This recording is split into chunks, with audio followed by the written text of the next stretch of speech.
Thank you. Thank you. Well, good morning, everyone. It's great to be with you all, and great to be here at Silverstone. Nowhere better, in fact, to mark the fact that our economy has truly turned a corner. Now, we're a month away from the Grand Prix here, and we can be confident about even more British success. 7 of the world's 10 leading Formula One teams are all based here. More Grand Prix cars are made in this country than anywhere else, and the UK has won more titles than any other nation. So Formula One is a great example of all our strengths coming together, our technological know-how, our innovative advanced manufacturing capability, and the skill of our workforce. 25,000 engineers and apprentices are involved in this industry. And Formula One isn't the only thing they do here at Silverstone.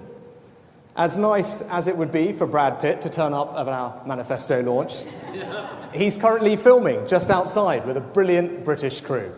One of the many UK-based productions taking place, thanks to our support and tax cuts for the creative sector.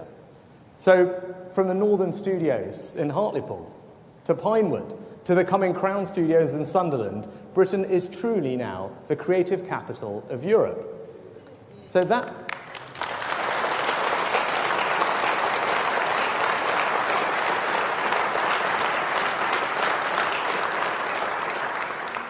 just thinking about that, the fact that we can lead the world in such competitive fields should make us all enormously proud of our country, but crucially optimistic about our future, because we Brits can outcompete the best in the world.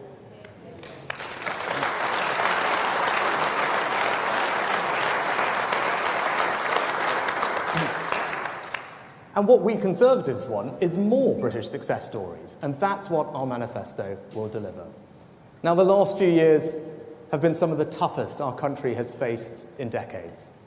We were hit by COVID and then the spike in energy prices following Putin's invasion of Ukraine. But economic stability is now returning. Inflation back to normal. Real wages been rising for almost a year now, and the economy growing healthily again. So the question now is, who is best to turn that foundation into a secure future for you, your family, and our country? Now, this manifesto is our clear plan for the United Kingdom. It's about the bold actions that we will take to deliver that secure future. And we Conservatives know that security is essential for success. And that's why we're raising defence investment to 2.5% of GDP by 2030 to deal with the increasingly uncertain world that we live in. This is the biggest sustained increase in the defence budget since the end of the Cold War, and one that Keir Starmer will not match. Labour would rather keep the civil service at its bloated, pandemic level rather than give our armed forces the equipment they need. And when there is a war in Europe, turmoil in the Middle East, China flexing its muscles in the South China Sea, we are in a world of increasing threats, and we must show our enemies that this country, with our allies, will stand strong. Now, this axis of authoritarian states, Russia, China, Iran, North Korea, must know that their attempts to destabilize our world will simply not succeed.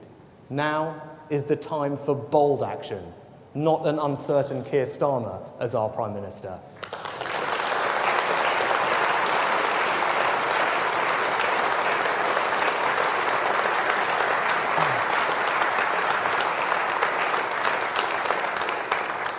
Now, our increase in defence investment will not only fire up our defence industrial base, creating good jobs here at home from Barrow to Lossiemouth, but allow us to stand up for our interests, deter our enemies, and defend our values. It's only we Conservatives, with our iron resolve, who can be trusted to keep Britain safe. Now, we need border security too. The confidence that it is your government that decides who comes to our country and not criminal gangs.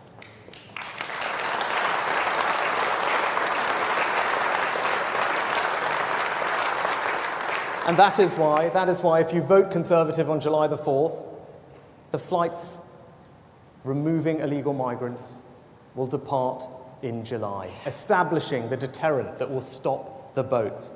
Because when people know that if they try to come here illegally, they won't get to stay, then they will stop coming.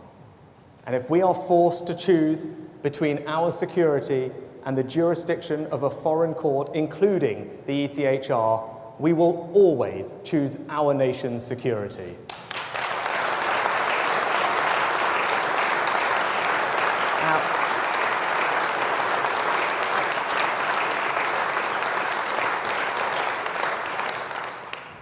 But Labour have no answer to this question. As you saw the other week, Keir Starmer simply can't tell you what he would do with people who come here illegally because he doesn't believe it's a problem. Now, with Brexit, we took control of our borders, but migration has been too high in recent years, and we have a clear plan to reduce it. Last year, we announced changes which mean 300,000 people who were previously eligible to come here now can't. And we will introduce a migration cap that means Parliament, your elected representatives, will vote on how many people should be able to come here every year. Our plan is clear. We will halve migration as we have halved inflation and then reduce it every single year.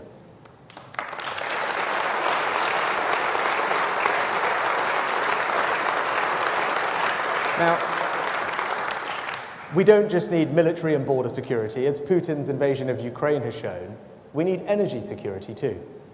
It is only by having reliable, homegrown sources of energy that we can deny dictators the ability to send our bills soaring. So in our approach to energy policy, we will put security and your family finances ahead of unaffordable eco-zealotry. Unlike Labour, we don't believe that we will achieve energy security via a state-controlled energy company that doesn't in fact produce any energy. That will only increase costs. And as Penny put it well on Friday, there's only one thing that the GB in Starmer and Miliband's GB Energy stands for, and that's giant bills.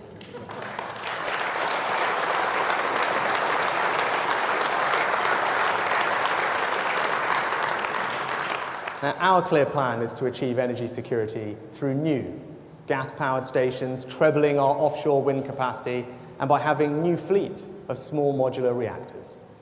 These will make the UK a net exporter of electricity, giving us greater energy independence and security from the aggressive actions of dictators. And let me just reiterate that. With our plan, we will produce enough electricity to both meet our domestic needs and export to our neighbours. Look at that, a clear, conservative plan, not only generating security, but also prosperity for our country.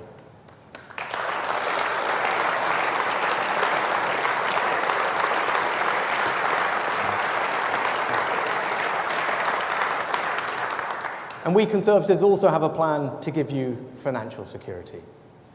We will enable working people to keep more of the money that you earn, because you have earned it and have the right to choose what you spend it on. Now, Keir Starmer takes a very different view. He says he's a socialist. And we all know what socialists do, don't we? They take more of your money because they think it belongs to them. Now, I know Labour have been taking inspiration from one of Brad Pitt's most famous films. The first rule of Labour tax rises is that you don't talk about tax rises. But we know that the policies Labour have already announced will require them to increase taxes on working households by £2,094. My friends, families cannot afford that, and it is our job to make sure that that doesn't happen.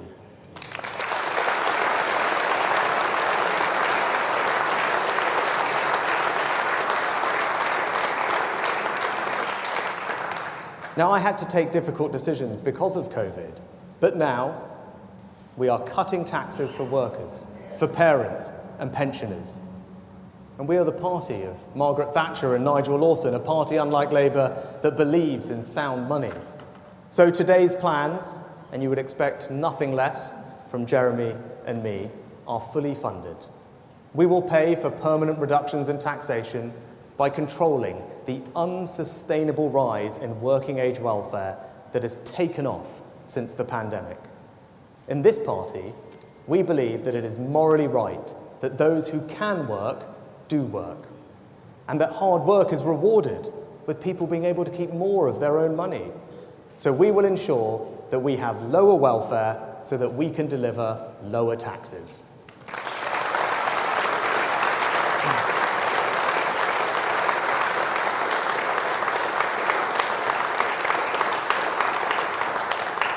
And as Conservatives, we believe that hard work shouldn't be taxed twice. That's unfair. That's why Jeremy has been cutting national insurance contributions that only workers are forced to pay.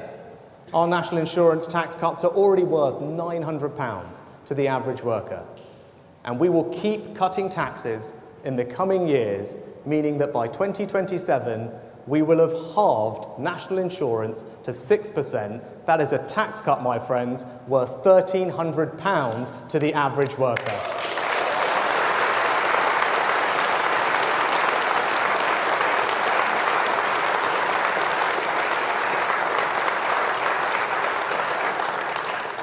Making more progress towards our long-term ambition to abolish the double taxation on work when it is economically responsible to do so. Now, I also want to say something about the self-employed, because they're the risk takers, the people who graft hard to make a living, who get our economy growing.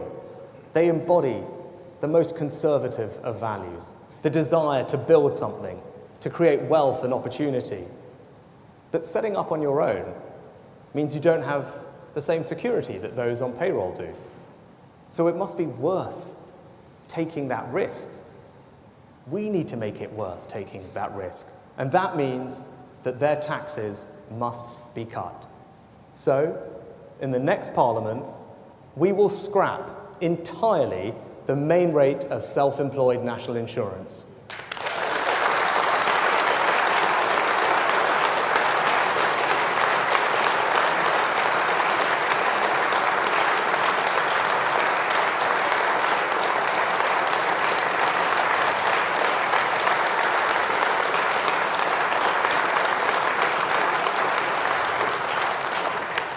A tax abolished and enterprise encouraged.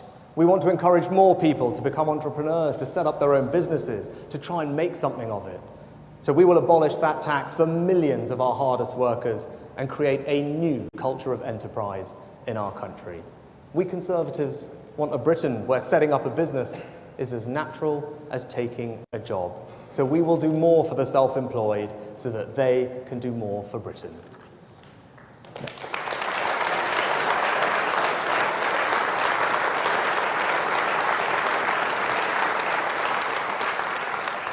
Now, security also means a security of knowing that you will have dignity in retirement.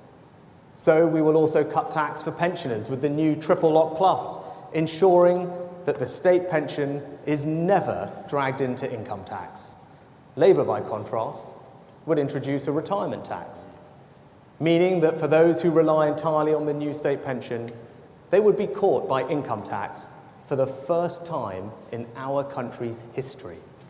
And we know Labour's record.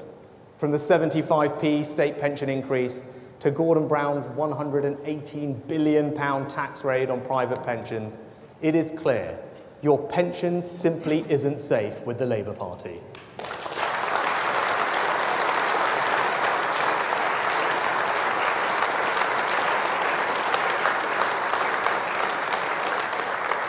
And we Conservatives want to spread opportunity across the whole of our United Kingdom. We don't want you to leave the place that you call home to succeed. And ultimately, that is a test of levelling up. So we will give our young people the skills and opportunities they need to succeed in today's world. We won't cling to outdated ideas, such as the belief that the only route to success is through university. So we will curb funding to rip off degrees and use it to fund 100,000 new high-quality apprenticeships.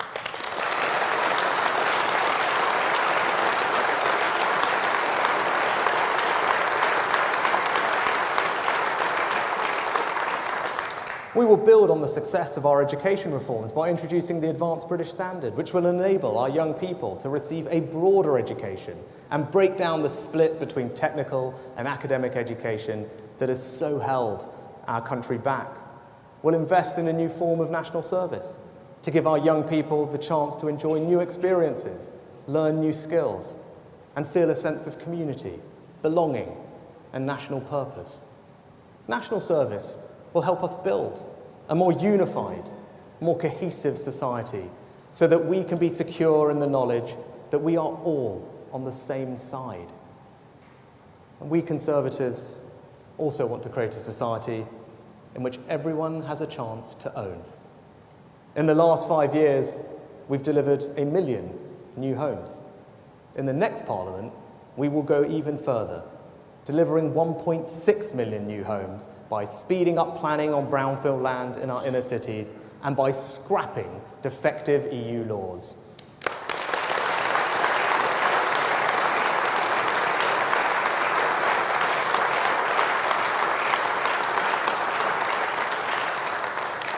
And we will go further, because we Conservatives believe in tax cuts. So, for young families, for the first-time buyers purchasing a home up to £425,000, we will abolish stamp duty entirely.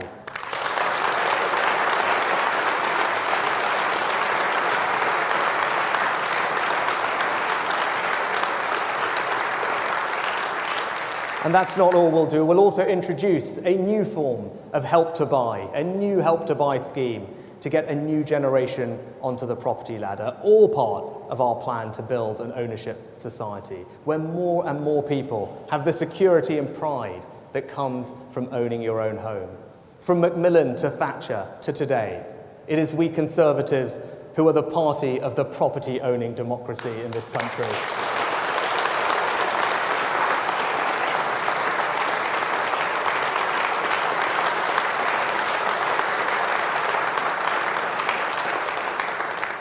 In fact, we want to make life easier for people at every stage of their lives. So we'll also give working parents 30 hours of free childcare a week from when their child is 9 months to when they start school. We'll make child benefit fairer and simpler by moving to a household system that no longer penalises single-earner households and ensuring that any family that earns less than £120,000 a year will receive it. That tax cut is worth, on average, £1,500 to 700,000 families, showing, once again, it is we Conservatives that are the party of the family, and we will always champion them.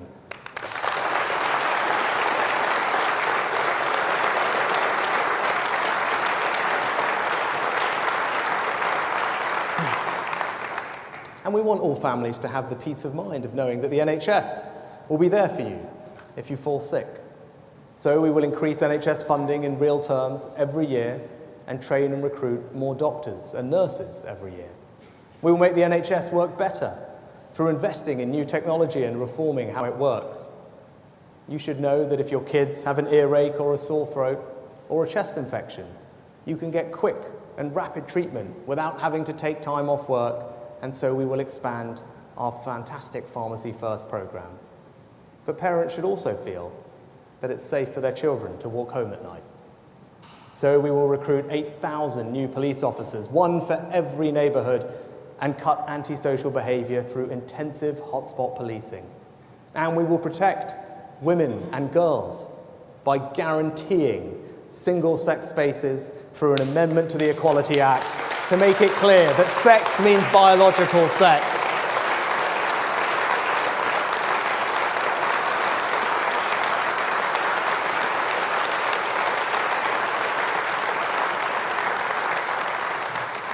Now, Labour like to talk the country down. They want to pretend that everything would be great if they had never left office and pretend that somehow we have not achieved anything. But that's just simply not right. Remember the note that said there's no money left? When Labour left office in 2010, unemployment was higher than when they came into government. Public and private debt was accumulating, the banking system was broken, the deficit was ballooning, and even Labour accepted that after years of spending, significant cuts in public expenditure were required. They went into the 2010 election admitting they would have to make cuts. Labour left Britain on the brink of bankruptcy.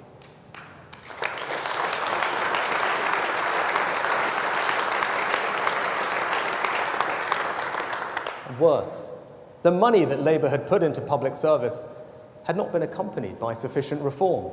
Labour's welfare system was more about disguising how many people were out of work than actually getting people back into employment. And for all the money that Labour had put into education, our schools were falling down international league tables. And almost half of Labour's increase in the NHS budget had been swallowed up by higher pay and more bureaucracy. And despite that awful inheritance, we've delivered the third highest rate of economic growth in the G7, created 4 million jobs, 800 a day. With Kemi using our Brexit freedoms to open up new markets, we have now overtaken France, the Netherlands and Japan to become the 4th biggest exporter in the world. And we Conservatives under David took the difficult decisions to repair the public finances and control the national debt. And that meant that when COVID hit, we could support people and businesses with furlough, deliver the fastest vaccine rollout in the world, and provide record funding to the NHS. We reformed welfare by capping benefits and introducing universal credit. Ian's reforms mean that now work always pays. We've reduced absolute poverty. We've reduced child poverty. We've reduced pensioner poverty. We've cut carbon emissions by a third, maintained our position as NATO's 2nd biggest defence power, and Boris and Ben and Grant put the country at the forefront of defending Ukraine against Russian aggression because Britain will always stand up to tyrants.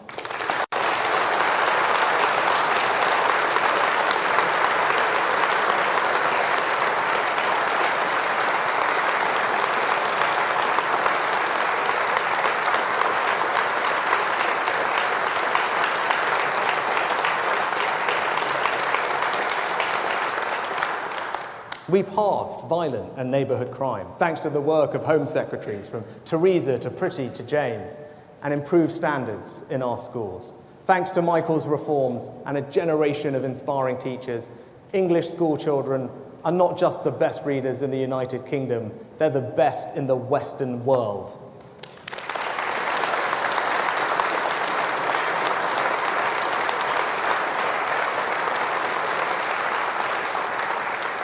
We strengthened our United Kingdom with the forces of separatism in retreat. We legislated for equal marriage, and now it is not even surprising for so many people from diverse backgrounds to sit around our cabinet table. I know you'll agree with me.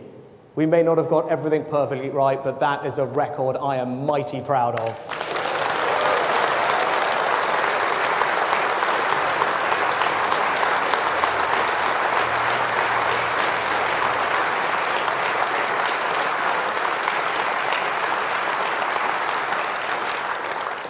Now, this country has a proud past and a bright future, and I believe in that innate confidence in ourselves that has always run through our island story. And just as we're proud of all that we created, invented and discovered in our past, so we can be confident and optimistic about what we will achieve in our future. But I'm not blind to the fact that people are frustrated with our party and frustrated with me.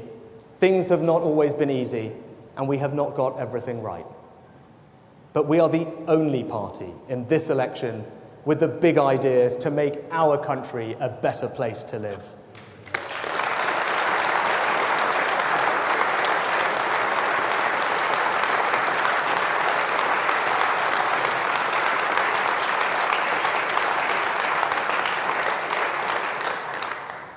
Labour offer no solutions to our problems. They would only make them worse. And all a vote for reform or the Liberal Democrats does is allow Labour to do whatever they want to our country. Do not forget that Keir Starmer is asking you to hand him a blank cheque when he hasn't said what he'll buy with it or how much it's going to cost you. Just think about what Labour would mean.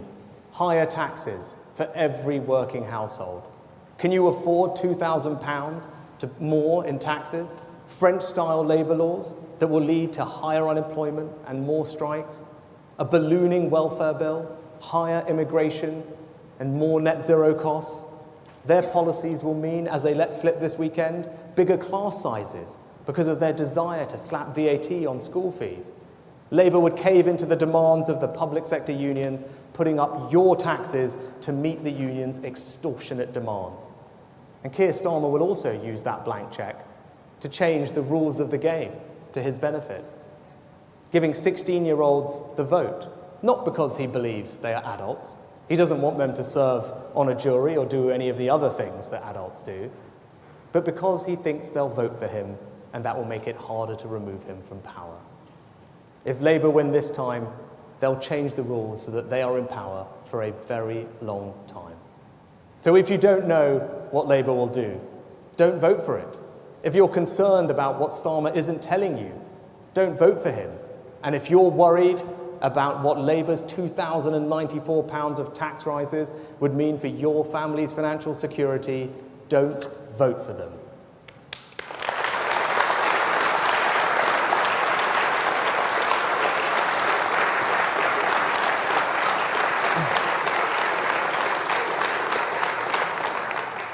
In conclusion, let me say this.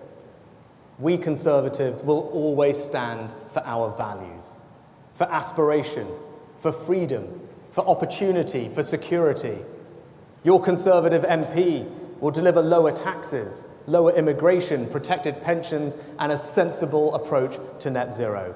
Now, our country wants a clear plan and bold action. Our country needs a secure future, and it is this Conservative manifesto that will deliver it.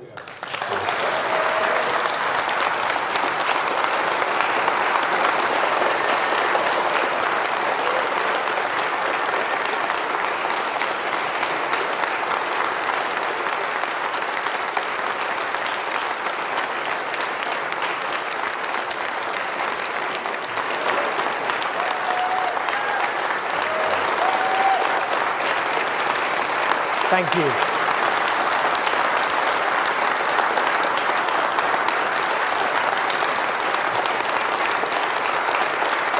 you. Thank you.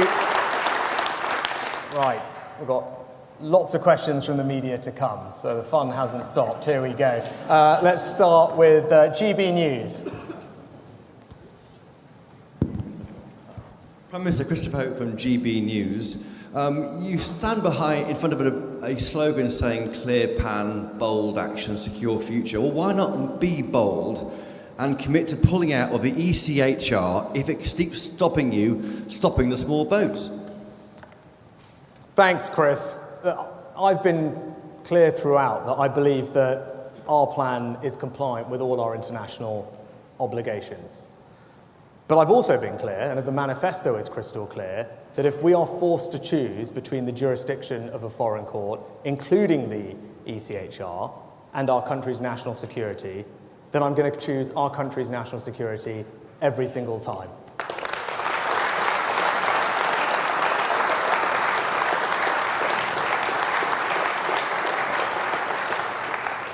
Next, we go to the FT.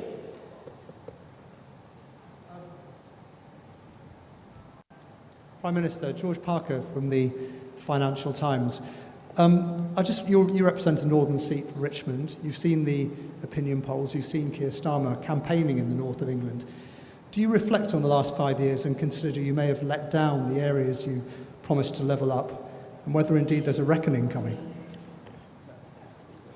George, I don't know if you were here before, but I don't know if you heard the speech from the Conservative Mayor of Teesside, who is right here.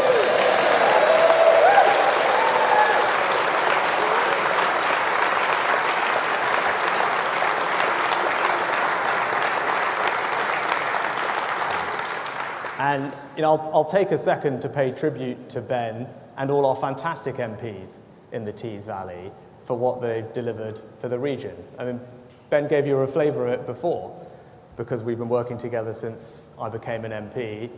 You talk about the north, Teesside was an area that Labour neglected for decades, took it completely for granted.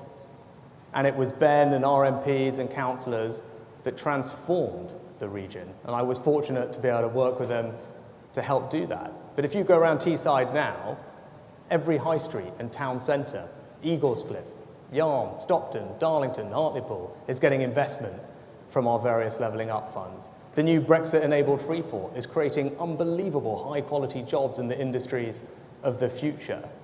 The Treasury campus is in Darlington, and as Ben said, it's one thing for Treasury campus to be in the north, but it's not in Newcastle, it's not in Manchester, it's not in Leeds, it's in Darlington, because towns matter, which is why we're also backing 130 towns across the country, including in the north, with £20 million each, so local people can invest in their priorities. But more than any of that, what Ben and the team have done, what the Conservatives have done, is give everyone in Teesside a sense of confidence and optimism about their futures.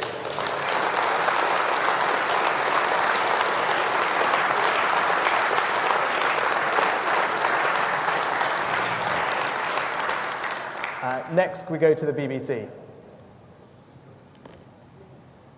Thank you, Prime Minister. Chris Mason, BBC News. For much of the last 18 months, you've tried everything to try and revive Conservative fortunes, and not much appears to have worked. Could we rename this document today your Last Chance Saloon? What do you think is in this that can shift things that perhaps haven't shifted up until now? Thank you. Well, Chris, I've been very clear when I got this job. We'd been through a very difficult time as a country. But thanks to the hard work and resilience of the British people and the actions of the government, we have truly turned a corner. Inflation back to normal, the economy growing, wages rising, energy bills falling. And that's why this election is right to talk about the future. The future that we want to deliver for our country is one where, above all, families will have financial security because their taxes are being cut. Look at what this manifesto contains. A tax cut for everyone in work as we halve the rate of national insurance. A tax cut for the self-employed, abolishing the rate of self-employed national insurance in the next Parliament. A tax cut for pensioners, protecting the state pension from paying Labour's retirement tax in the next Parliament because we believe in a country where you have dignity in retirement. A tax cut for parents because we want to support working families, making sure that they get support with their children's costs. And a tax cut for all young aspiring homeowners as we abolish first-time buyer stamp duty up to £425,000. That is bold action from this Conservative government, this Conservative party to deliver a more secure future. But it doesn't just stop with our tax-cutting agenda. We're spreading opportunity through 100,000 new apprenticeships in a modern form of national service. We're ensuring our border security with a new legal migration cap in Parliament and a plan to get the flights off to Rwanda, and we're ensuring our country's energy security, but also doing it in a proportionate way that lowers people's bills, does not saddle them with extra costs in an ideological pursuit towards net zero. That is the offer in this manifesto, and there is a clear choice at this election. We are the only party putting bold action on the table to transform our country. Labour have nothing to say about the problems our country faces and how best to address them. Nothing. Keir Starmer is asking for a blank cheque, and he will not tell people which taxes he is going to put up that are ultimately going to cost them £2,000. So if you want a secure future, if you want lower taxes, if you want your pensions protected, if you want a more sensible approach to net zero, and you want your border secure, vote Conservative at this election.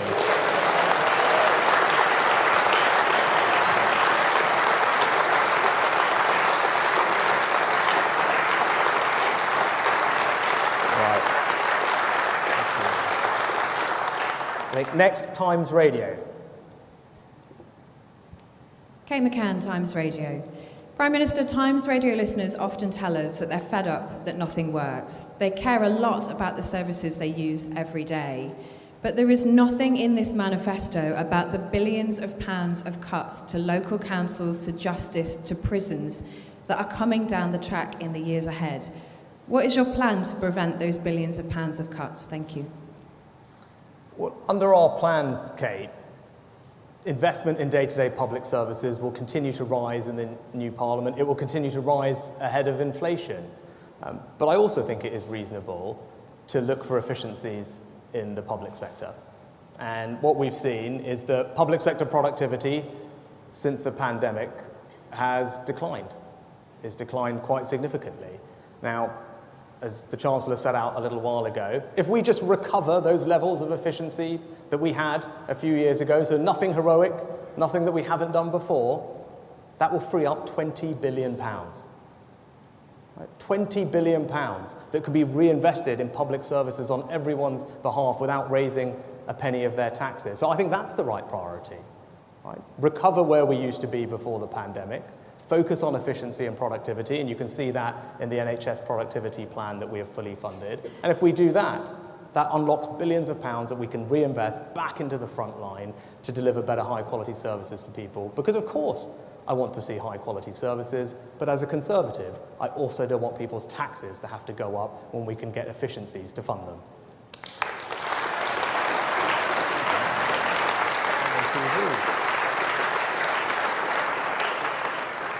ITV. Prime Minister, Tories in government since 2010 have been pushing up the tax burden, the share of national income taken by tax to levels we haven't seen since the late 1940s. Why should anyone believe you when you say you're going to cut tax? Well, simply, Robert, because we already have.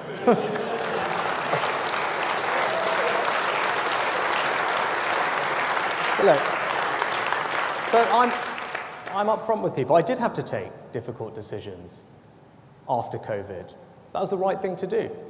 Because when I was Chancellor, I thought the right thing to do was to support our country through COVID. Whether it was supporting the NHS, whether it was a furlough scheme. And when the energy crisis in Europe hit, the right thing to do was to help everyone with their energy bills. Those things don't come for free, and I think everyone watching knows that those things don't come for free. And you don't build our country's long-term financial security by shying away from difficult decisions like that. That's not the type of leader I am. So I did make those difficult decisions. But now that our plan has worked, inflation is down, wages are rising, the economy's growing, we have started cutting people's taxes. This year, everyone in work is getting a £900 tax cut on average, thanks to what Jeremy has done. And we're cutting taxes for businesses, making this the most attractive country in the world for businesses to invest. Something that hundreds of our leading businesses describe as the single most transformational thing that we could do for growth and productivity in our country. Delivered it. So yes, people can trust me when I say we're going to keep cutting their taxes. One, because we've set out a very clear plan to pay for it, because I think the welfare bill is growing at an unsustainable rate, and there is an opportunity, again, just to reverse some of the damage that COVID has done to free up an enormous amount of savings that we can reinvest in tax cuts, but also because that's the type of country I believe in. And that's why people can trust me. I believe in a country where hard work is rewarded. That's why I want to cut people's tax when they're working hard. I believe in a country that encourages entrepreneurship and risk-taking and small businesses, which is why I want to cut taxes for the self-employed. I believe everyone should have the ability to own their own home. So I want to cut taxes on stamp duty. I believe if you worked hard all your life, you should have dignity and security in retirement, which is why we want to cut taxes for pensioners. And there is nothing more precious in life than my family. And I'm sure that's the same for everyone in this room, which is why we want to support families and we want to cut tax for them too. That's why you can trust me.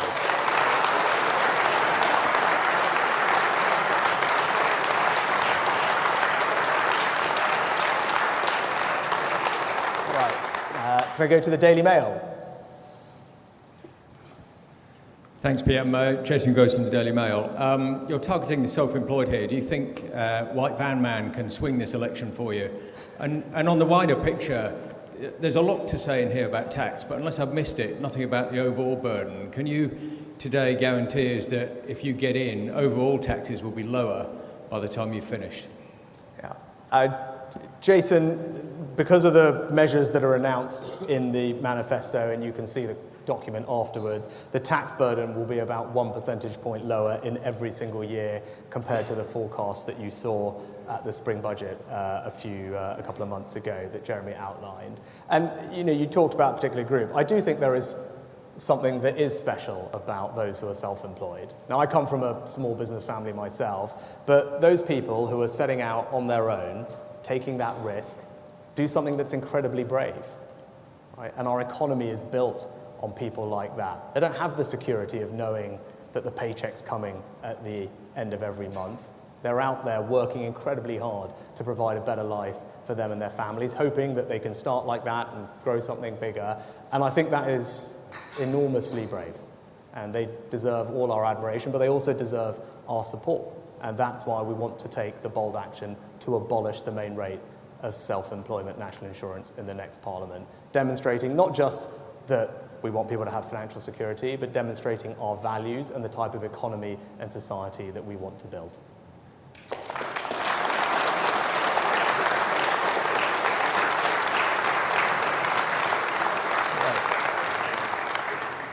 Telegraph. Thank you, Prime Minister. Ben Riley-Smith from The Telegraph. Manifestos are about policies. They're also about politics. There's 4 weeks to go. You're 20 points behind in the polls. What do you say to those who say the manifesto isn't ambitious enough and that this won't be a game changer?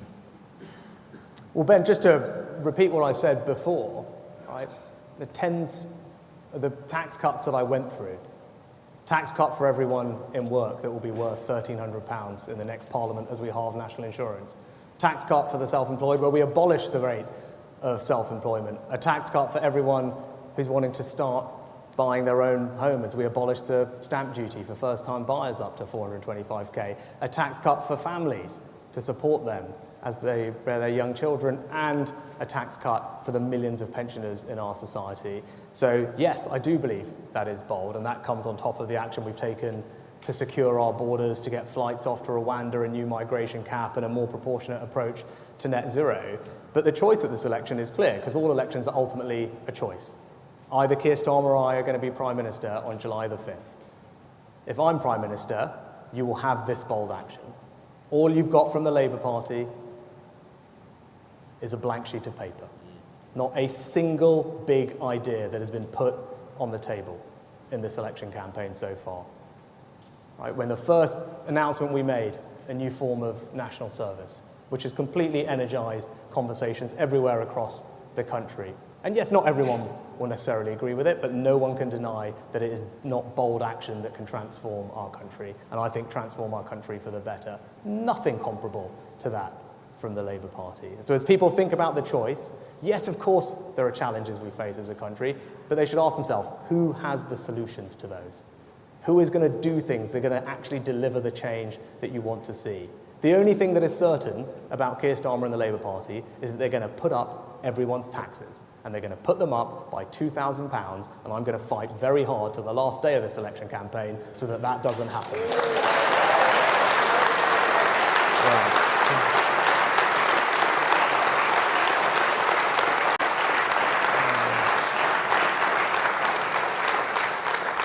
Okay, Sky News.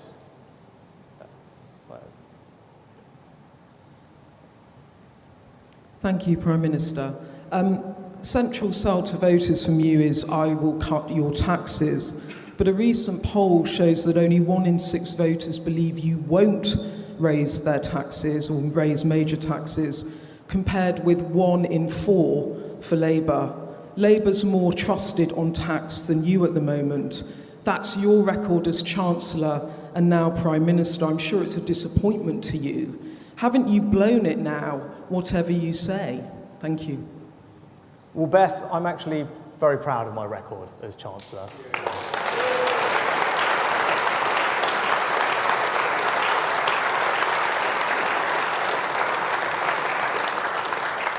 Because when I'd had that job 3-4 weeks and a pandemic struck this country, I saw that it was right to do something radical, to do something bold, because that was what was required to help get the country through it, and we delivered on that.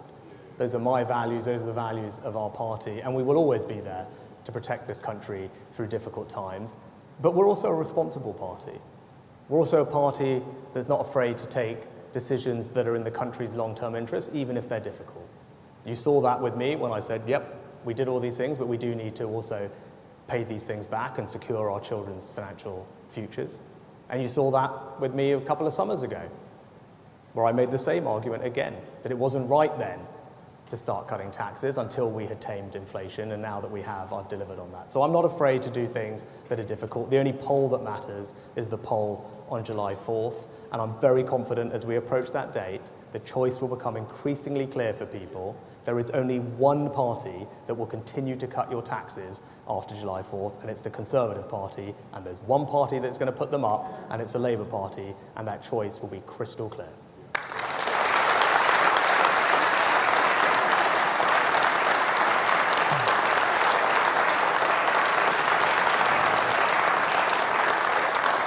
Right. The Sun. Thank you, Prime Minister. Harry Cole from The Sun. Your manifesto here says that you'll process tens of thousands of outstanding asylum claims within 6 months. But all the Home Office statistics show that speeding up the processing of asylum claims leads to higher levels of approval. When Labour suggested this exact policy, your own ministers called it an amnesty. So is this what your policy accounts to? An amnesty for asylum seekers? And if I may, on Chris's point, you're hemorrhaging support to Nigel Farage. Why on earth not go harder on the ECHR? Why fudge it? Thank you. So, Harry, that's just simply not right.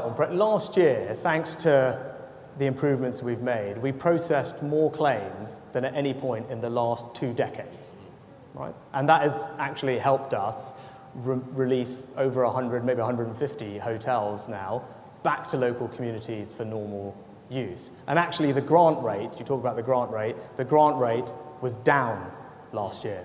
It was down. So because we changed how we evaluate the claims, we refused far more than we had in the past. But the choice on migration is quite simple at this election. I believe you need a deterrent.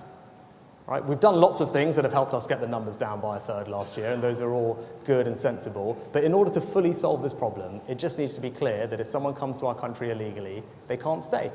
And that means you need a safe place to send them. That's what the flights to Rwanda will do, establish that deterrent. And I've said what I've said about the ECHR, but I'll also say our act specifically gives ministers the power to make the decisions on Rule 39 things that are handed down by Strasbourg. I would not have put that power in the bill if I was not prepared to use it, right? And also change the civil service guidance to make it clear that they need to follow the ministerial decisions.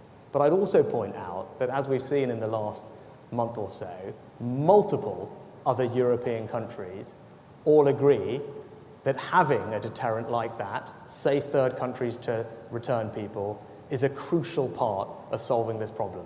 So when I made my speech just after becoming Prime Minister, I said on this issue, where we lead, others will follow. That is now happening. The only person who has not got that memo, normally he's very in favour of EU alignment, is Keir Starmer. Right?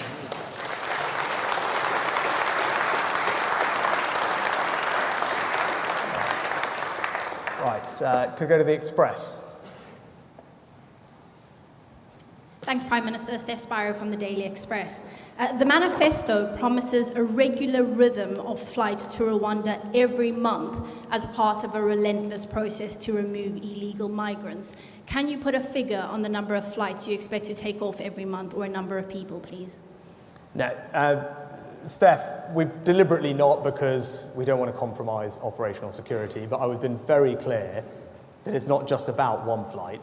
You do need a regular rhythm of flights because you need to build that deterrent. And what I can tell you is that the airfield is on standby.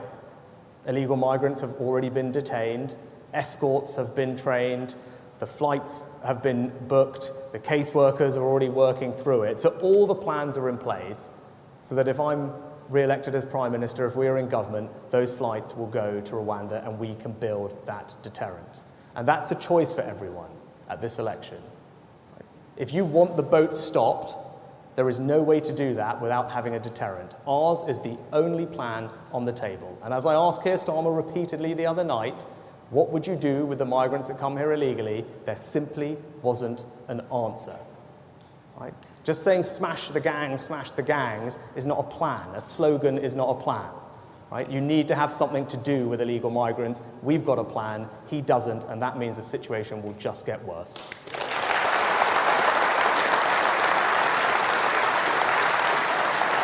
Right.